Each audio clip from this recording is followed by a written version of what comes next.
market of early access survival games on the Steam is really something that you can explore for hours, days, years, and whatever. Because so many options you have there that you literally don't know what to choose from. Especially of the games that come out as their early access and then maybe in few years are not even going to be released as the full releases. But it is always interesting to look at the games that being released by the smaller companies, indie companies that would feel like they have something to improve on. In today's game video, we have Dreamside Interactive's project called Frozen Flame. I was really familiar with it when it was released as the demo in September. I had the chance to try it but never had posted the review for it. And now when the full game kind of full game early access, yeah, been released, I feel like it's time to show you what is the Frozen Flame and what is my feedback to it. Well, so sit down, really comfortable, and we're gonna dive deep into the world of the very interesting survival game that maybe, well, we're gonna talk in the end what maybe needs to be done here.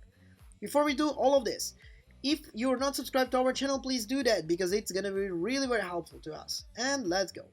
So Frozen Flame is one of the first games that Dreamside Interactive wanted to present to the world. It's an open world survival RPG with the crafting construction system and it has a lot of capabilities up to 50 players one on its modes. So sounds already familiar to everything you would ever play in survival RPG kind of genre. However, that mode is not available yet in the game because of the game is in early access. So for now you're gonna be more kind of an exploring your type of thing.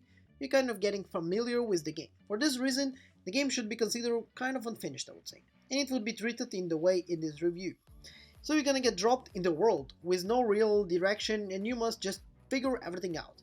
This is something like I would say happens to you in the game like Dark Souls, for example. You just get dropped and you're like, oh, well, and what should I do? Well, you gotta run.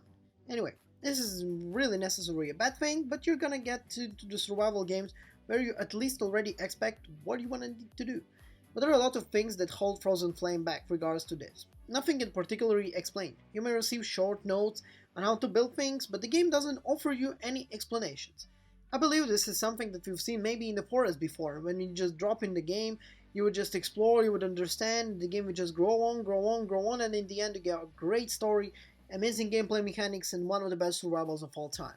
Maybe this is one of the cases of Frozen Flame. Who knows? We need to see this. Anyway, let's speak more about the game directly. You could build some things, in 30 minutes later it will just break on its own unless you're gonna repair it in the game, for example. This is kind of thing that steers up and addresses the points of the during development, in the some of the reviews that I already have seen about the Frozen Flame, for example from my colleagues. They also assure that a lot of the things are kind of grindy resource and gathering mechanics. In most survival games you can accumulate building materials relatively quick and build your first structure. However, in Frozen Flame you instead receive such a tiny amounts of resources to particularly everything that you end up being forced to go back and forth multiple times to build to the smallest house. It also doesn't need the fact that your maximum carrying capacity is introducingly tiny, and you may end up realizing for what that is closing up to your character. Or is adding up for considerable amount of weight as you go and you get your kind of smiled kind of tiny things. Also there is few glitches in the game, but there's again, this is something that can be worked on. The matter of words, for example, in Frozen Flame has a really very poor combat system. The combo system feels like it's built around a lock-on system like you would get in the Dark Souls games, but instead you don't get any option for lock-on, and it's really stupid. You mostly run around and whack the enemy till they fall down. There is a dodge mechanic, but it's incredibly tried to kind of block these kind of things. So you have to hold down to the block buttons and be able to reliably dodge. This also means that the blocking system slows down and it's difficult to play aggressively.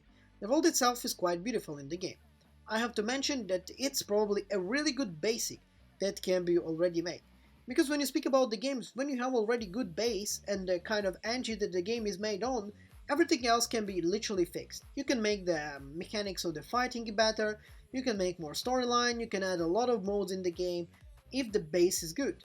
And base in Frozen Flame is actually good. This is why I'm playing this game and I'm showing it to you.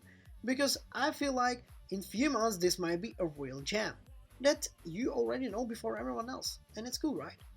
So, a little bit of explanation and you will come across the things that you want to find like a scared mask to do. Well, something. It's a close that just got to do something in the game, so why not? Frozen Flame has really also terrible stamina system. Different mason ties vastly different amount of stamina to use, and it often doesn't make sense. For instance, Big Sword is hard